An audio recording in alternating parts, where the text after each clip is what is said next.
YouTube! Welcome to the third video for the Punisher buggy. Well, today's the day we're swapping out these two frames. Gonna get a bunch of work done, hopefully, if everything goes right. And by the end of the day, or into tomorrow, it should look pretty much like it looks right now, except with that frame inside it. It'll be a little shorter as far as the height, and it'll be a little longer. The sad part is, we'll basically be right where I left off 10 years ago, as if not much had happened. That's what happens when you make a mistake and put a cross member over an airbox, so whatever. I did learn a lesson. The lesson is buy all your parts before you start your project, because if I had an airbox sitting in there, I would have noticed, hey, I can't put a cross member there. But whatever. Let's just get to work.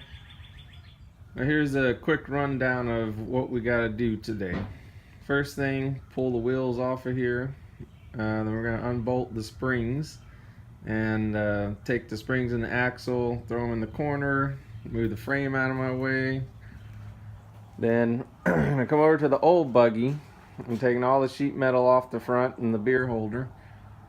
Then next, remove the steering wheel. Take the seat off. It's only got 2 clamps holding it on. Then we're going to come over to the 3-wheeler. I got all new lug bolts to put on here. The ones that it came with, they're too short.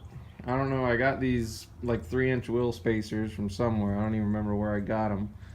But the bolts they came with, you can barely get the nut on, so that's no good. So I went to the hardware store and I got 8 of these bad boys, grade 8, and I even spent an extra penny and got the locking nut for it. I went with grade 8. I don't know if I really need it, but you got a 3-inch spacer, then you got this tall, wide as hell tire, offset rims, so it's a lot of leverage out there, so I figured I'll just go with the better bolt, whether I need it or not. Alright, so after we do that, we should be ready to pull the 2 pieces apart, the 3-wheeler and the golf cart. So let me show you that real quick. Come over here, take this bolt off. That's just one bolt holding the 3-wheeler frame to the golf cart frame. Pretty simple.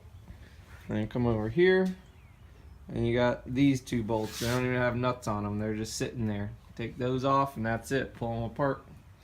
At that point, I can get the 3-wheeler off of the dolly, because I won't need it anymore. I'm going to move the 3-wheeler over closer to the center so I can get all around it when I want to work on it. I'll level it up, and I'm even going to make the 3-wheeler so it has an extra 1/2 inch of ground clearance. So I'm going to put it in a position where that neck is like 1/2 inch higher. And then I shall be at a point where I can take the new frame, put it in position, and put it up on jack stands there. Now at that point, I don't know if I'm going to go ahead and have time to do the new cross member for the front, because that'll be the first one that I have to build. I'm also going to have, you see these wooden sticks holding up the seat there? I've got some metal. I'm going to have to cut those to size and put them in there, because the cross member is going to tie into those seat, I don't know, whatever you want, seat post, whatever you want to call them. So I'll have to do that.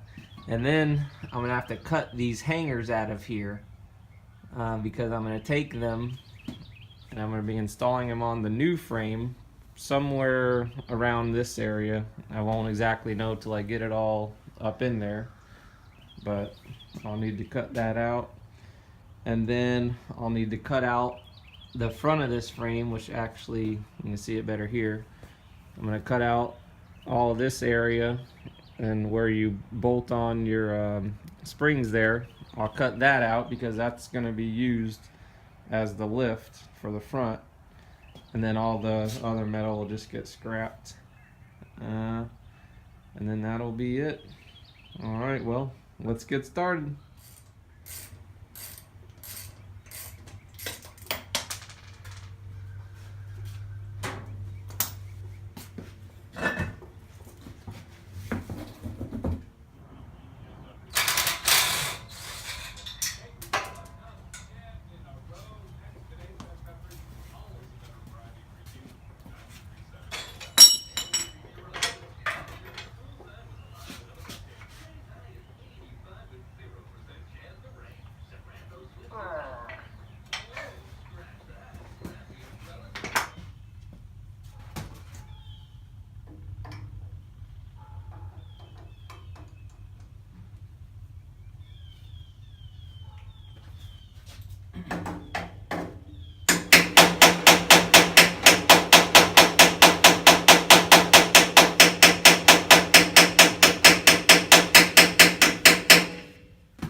There we go.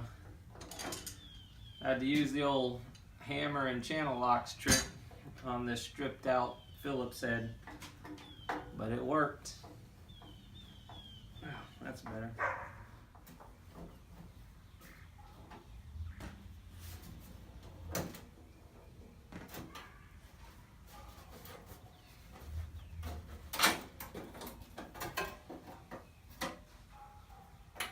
Yeehaw!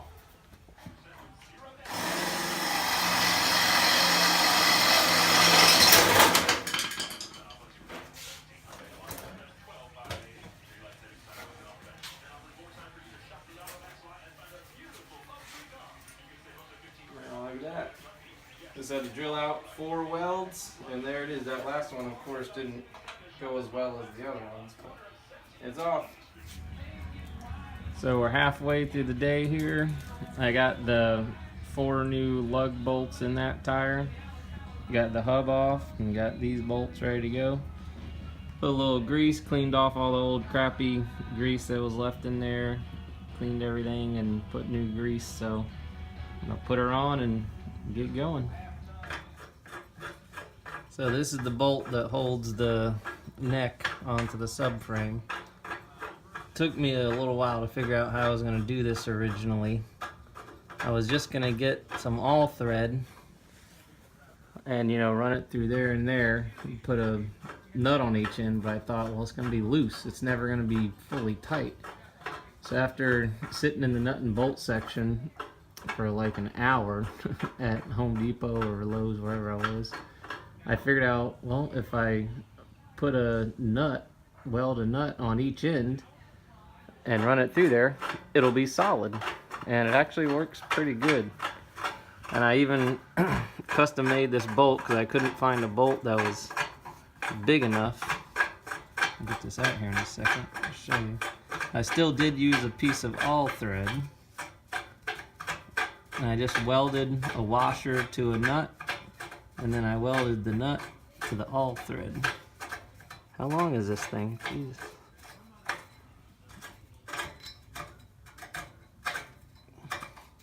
It's almost there.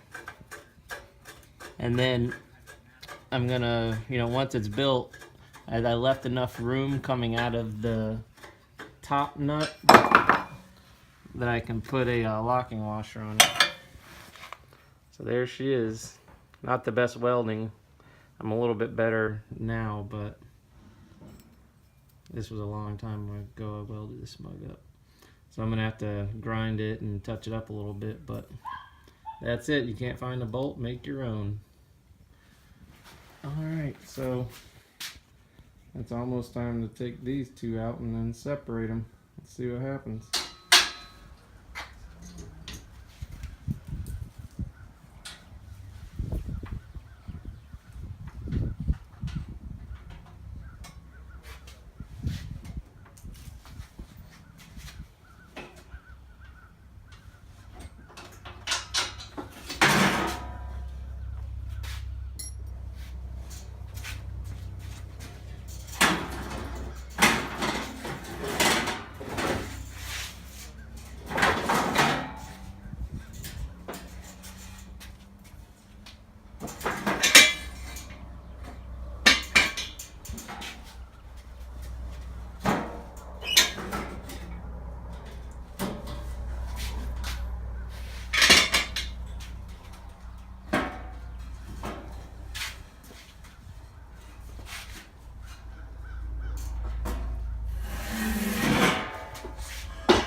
I don't know yet how I'm mounting these, if I'm going to cut them completely out of here or just weld to this, so I'm cutting it like this for now.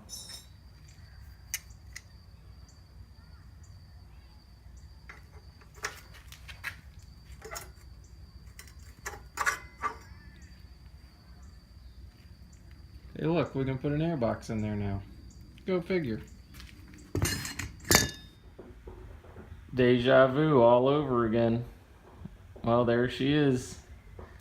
It's not looking too bad. A little bit shorter. I don't have to do hamstring stretches now to get up in it.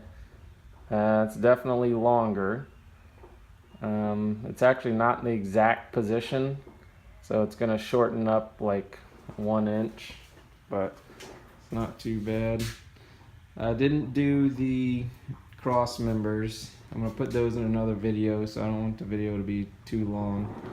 But the next video will be the front cross member, the rear cross member, and then the seat post, because that gets welded into the front cross member. Do all that in one video.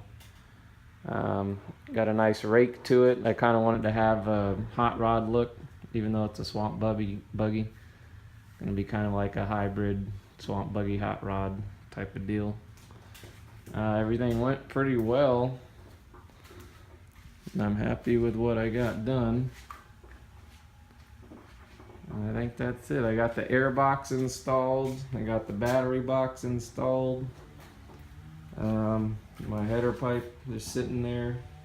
Nothing's really bolted in there, all just sitting there, but at least I can see what's what I can weld around and not. Alright, well, I'll catch you on the next video.